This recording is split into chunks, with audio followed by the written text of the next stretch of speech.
সকালে ঘুম থেকে উঠে বারান্দায় গিয়ে দেখি হাঁটু সমান পানি। মনকে বুঝিয়ে বললাম, আজ আর নিচে নামা সম্ভব না, তুমি রান্না করতে যাও।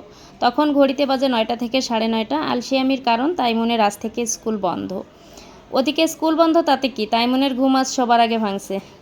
এমনিতেই আমাদের খুব ভোর ভোর উঠে তাইমুনকে রেডি করে দিতে হয়। তাইমুন স্কুলে যায়, ওকে আমার নিয়ে যেতে হয়। আজকে ভাবলাম যে একটু দেরি করে ঘুম থেকে উঠব, তারপর বাইরে থেকে নাস্তা আনিয়ে দুপুরের আস্তে আস্তে রান্না করতে যাব। কিন্তু তাতে আর কি, সব আশায় পানি ঢেলে দিল বৃষ্টি। সারা রাত বৃষ্টি, ফলাফল বাইরে রাস্তায় পানি জমে গেছে। তাই দেরি না করে তাড়াহুড়ো করে রান্না শুরু করি। প্রথমেই ভাত বসাই দিয়ে তারপর মাছ ভুনা করে নিব, তার জন্য মাছ ভাজতেছিলাম। ওর বাবা কালকে রাতেই অনেকগুলো মাছ নিয়ে আসছে, তার মধ্যে পাঙ্গাস মাছও ছিল। আমাদের প্রত্যেক সপ্তাহে বাজার করা হয়, প্রত্যেক সপ্তাহের মাছ একবারে কেনা হয়। আমরা একবারে মাসের বাজার করে রাখি না, সপ্তাহে সপ্তাহে ওর বাবা যেহেতু আমরা একসাথেই থাকি, তো ওই সপ্তাহে সপ্তাহে বাজার করে নিয়ে আসে। এটাতে মাছের স্বাদও ভালো থাকে, খেতেও ভালো লাগে।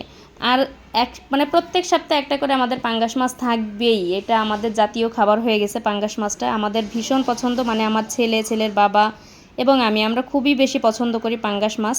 পাটায় বেটে আজকে সকালবেলা রান্নাটা সেরে নিলাম। এক পদ খাবারে আজকে সকালের পেট ঠান্ডা। এই এক পাঙ্গাস মাছ ভুনা করেছি, আর এটা দিয়েই আজকে সকালে আমরা 3 জনে খাবার খেয়ে নিয়েছি। আর তারপর দুপুরে রান্না করতে গিয়েছি, সেটা অবশ্য আপনাদের সঙ্গে শেয়ার করব। আর এই যে দেখেন মাছের কালারটা কি সুন্দর আসছে। আসলে পাটায় বেটে রান্না করলে সেই রান্নার মশলার যেই স্বাদ এবং কালার দুইটাই এত লোভনীয় লাগে, বলে বোঝানো যাবে না। যারা রান্না করেন তারাই ভালো জানেন। মরিচটাও পাটায় বেটে আজকে রান্না করছি আমি। কেনা মরিচ ছিল না ঘরের, নিচে নামা যায়নি। ওই যে বললাম যে বাসার সামনে দিয়েই পানি হয়ে গেছে, নিচে কোনোভাবেই যাওয়া সম্ভব নয়, পানি পাড়ানো কোনো মতেই সম্ভব না। তো খাওয়া দাওয়া শেষ করে তারপর চলে যাই দুপুরে রান্নাবান্না করতে। আজকে মূলা দিয়ে মাছের ঝোল রান্না করেছি, আর রান্না করেছি লাউ ভাজি।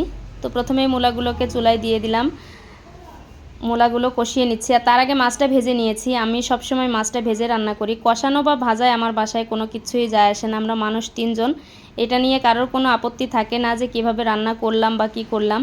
তাদের খাবার হলেই চলে মাশাল্লাহ। আমার ছেলে তো তরকারি লাগে না, সে শুধু মাছ ভুনা হলেই যথেষ্ট। তরকারি ছাড়া যত প্রকার ঝোল আছে তাকে দিবেন, সে মাশাল্লাহ খাবে। এই যে দুপুরে যে তরকারি দিয়ে ঝোলটা রান্না করলাম, এখান থেকে তার খাবারটা হবে শুধুমাত্র মাছ আর একটু ঝোল।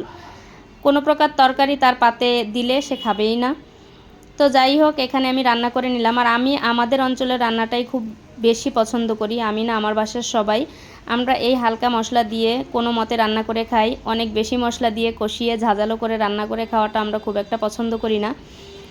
তো এই যে দেখতেই পেলেন, এই যে ফুড়ানি দিয়ে এবার ঝোলটাকে নামিয়ে নিব। আসলে এইটাকে ফুড়ানি আমরা বলি, অন্য জায়গায় হয়তো বা অন্য নামে চিনেন।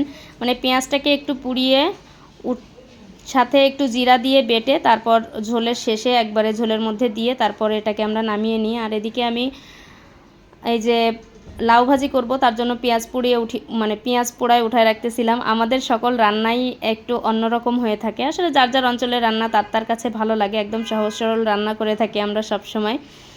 আমার কাছে সহজ সরল লাগে, হয়তো বা আপনাদের কাছে অনেক বেশি কঠিনও লাগতে পারে। তো যাই হোক, আমার রান্নাবান্নার ভিডিও আপনাদের কাছে কেমন লাগে অবশ্যই কমেন্ট করে জানাবেন। আর এই যে দেখেন, আপনাদেরকে দেখাই যে আমাদের বাসার সামনে কি পরিমাণ পানি ছিল সকাল সকাল। এর মধ্যে কোনোভাবেই নেমে নিচে যাওয়া আজকে সম্ভব হচ্ছিল না। তো আজকে এ পর্যন্তই। আমার ভিডিওটা আপনাদের কাছে কেমন লাগলো অবশ্যই লাইক কমেন্ট করে জানাবেন। আল্লাহ হাফেজ, ভালো থাকবেন সবাই।